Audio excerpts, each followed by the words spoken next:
এভাবেও কাউকে সরি বলা যায়, হয়তো এই অর্ডারটা না পেলে আমি কখনোই বিশ্বাসই করতাম না। কারণ বেশিরভাগ মানুষ তো টেক্সট করেই সরি বলে খালাস, কেউ কেউ বা একটা হয়তো চকলেট কিনে নিয়ে আসে। বাট এই অর্ডারটি যে দাদাটি করেছিলেন তিনি ফার্স্টেই আমাদেরকে জানিয়েছিলেন তার গিফটের প্যাকেজিং যেন একটু ইউনিক হয়, কেন কি তার প্রিয় মানুষটি নাকি তার উপর রাগ করে আছে অ্যান্ড কথা বলছে না।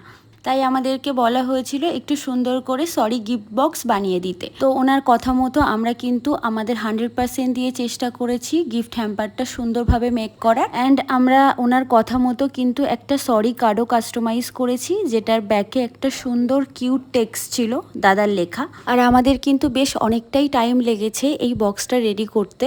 এবার জাস্ট দেখার পালা গিফট বক্সটা কেমন হয়েছে।